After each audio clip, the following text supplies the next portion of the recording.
Olá, meus amigos, que Deus abençoe a todos. Dando continuidade então ao capítulo 13 do Evangelho segundo o Espiritismo, que vossa mão esquerda não saiba o que dá a vossa mão direita. O item de análise hoje é os infortúnios ocultos.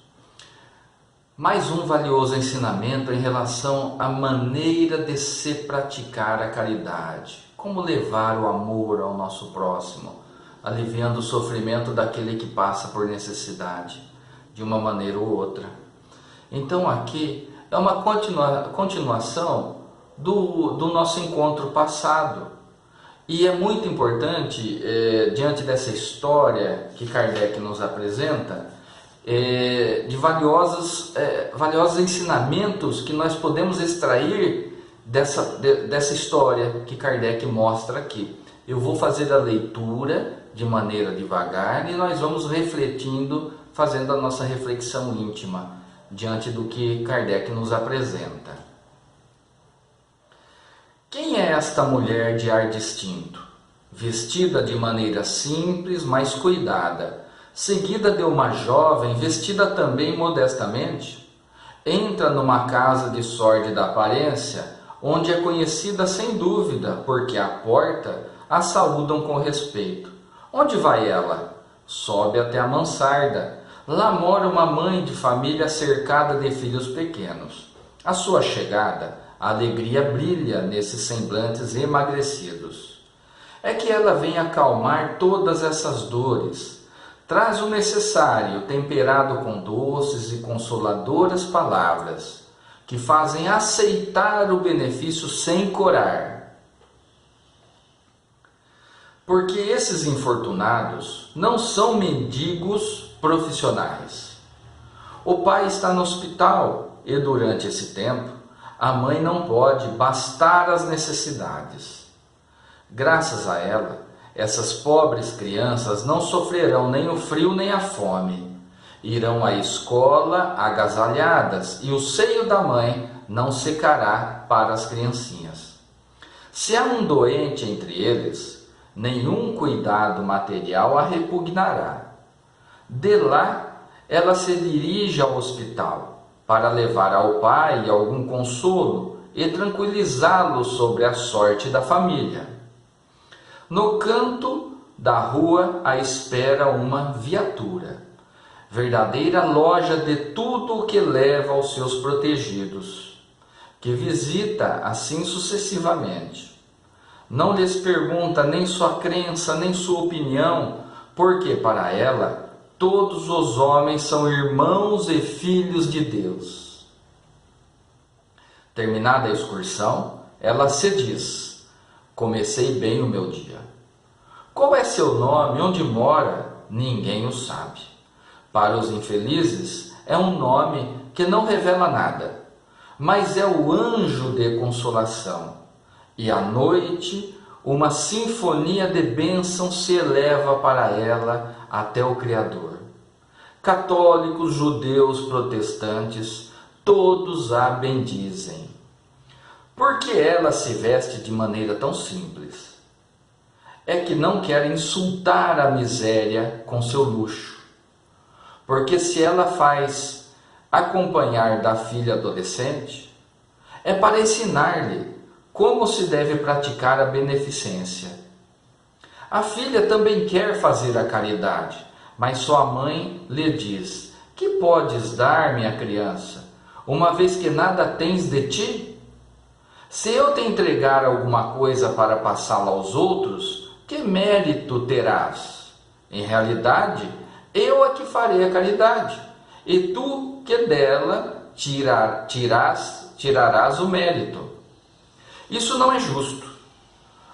Quando vamos visitar os enfermos, tu me dá ajudas a cuidar deles.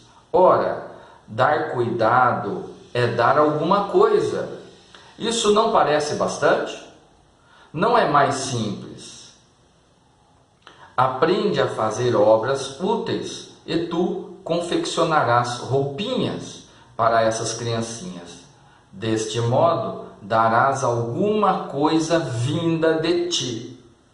É assim que essa mãe verdadeiramente cristã forma sua filha na prática das virtudes ensinadas pelo Cristo.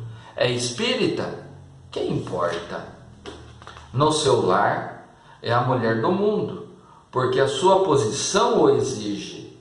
Mas ignora-se o que ela faz, porque não quer outra aprovação senão a de Deus e da sua consciência. Um dia, porém, uma circunstância imprevista conduziu até ela uma das suas protegidas, que lhe produzia obras.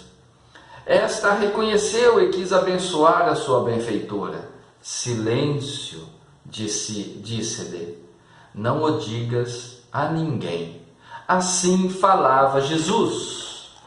É justamente a complementação do que nós vimos no item anterior, no nosso vídeo anterior, fazer o bem sem ostentação. Esse grande ensinamento apresentado por Kardec mostra uma pessoa abastada, fina, mas que, para não ofender aquele a quem ia ajudar, que necessitava de um amparo, de uma ajuda, ela se vestia de maneira simples e levava consigo a sua filha, para que o seu gesto de caridade servisse não só para aquele que recebe o bem, mas servisse de exemplo para sua filha. E ensinou a filha que, se ela não tinha algo material para oferecer, ela podia oferecer a outro o seu tempo, a sua presença, a sua palavra de consolo, a sua palavra amiga. Então, a maneira como essa senhora pratica a caridade é um grande ensinamento para nós. E sem ofender aquele que recebe. Porque, como diz aqui, aquele que recebe não é mendigo profissional, mas é uma pessoa que passa por uma situação que necessita de ajuda. E quantos não estão dessa maneira? São os chamados infortúnios ocultos, ou seja, que não são visíveis. Quando acontece uma calamidade, uma situação muito grande, que deixa várias pessoas em necessidade, isso salta aos olhos de todo mundo. É fácil de identificar aqueles que estão necessitados. E aí é uma grande oportunidade de se praticar a caridade para aqueles que estão precisando, né? Mas os infortúnios ocultos existem muitos. Talvez alguém da sua família esteja passando por alguma necessidade e você não tem olhos de observar e de enxergar essa situação. Daí o ensinamento de Jesus para que a gente preste atenção. Será que aquelas pessoas da nossa família, conhecidos ou mesmo desconhecidos, que nós possamos ter acesso, não estão necessitados de alguma ajuda e não estão falando nada, não estão dando alarde do que precisam? Cabe a nós também, no exercício do amor ao próximo, ir verificar a necessidade do outro. E aqui vem esse ensinamento. E sem alarde, sem ofender, dando exemplo àqueles que estão do nosso lado, os nossos filhos, para que ajam dessa maneira também. Não importa a que segmento o outro segue, não importa a religião que o outro pratica, conforme é ensinado aqui, o que importa é a prática do ato cristão àquele que necessita. Valioso ensinamento, o exercício do amor ao próximo sem ofender, sem magoar e com grande utilidade de aprendizado, no silêncio daquilo que se faz, sem alarde. E, ao final, aquele que recebe a ajuda, com a gratidão que ele desempenha nas suas orações, nós receberemos esse sentimento através das orações que nos são dirigidas. Valioso ensinamento, meus amigos, que possamos ter esse ensinamento em nossa mente, para quando nós estivermos conversando com o outro, verificar se de alguma maneira sutil ele não deixa aparente aquilo que está necessitando e nós, de maneira também prudente, tenhamos a oportunidade de auxiliar sem magoar, auxiliar sem ferir aquele que passa por necessidade. E assim, mais uma vez, nós aprendemos os ensinamentos que retiramos do Evangelho segundo o Espiritismo, que somente nos enriquece a nossa confiança no Pai, enriquece o sentimento de amor ao próximo, que precisamos estimular constantemente. E assim vamos nos tornando pessoas melhores a cada dia, sentindo empatia por aquele que necessita de ajuda. Meus irmãos, então, a nossa pequenina exposição foi essa, que sirva de reflexão para quando nós estivermos sozinhos, ouvindo, analisando, vendo se nós estamos tendo um comportamento de acordo com os ensinamentos de nosso Mestre. Então, meus irmãos, vamos à oração de encerramento. Amado Jesus, nos abençoe e nos fortaleça sempre.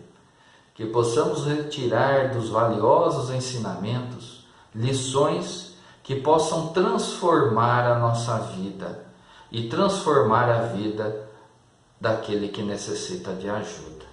Agradecemos imensamente a mais esta oportunidade. Abençoe todos nós, os nossos familiares e amigos, levando o equilíbrio espiritual, levando a força necessária para que possamos superar as dificuldades da nossa existência.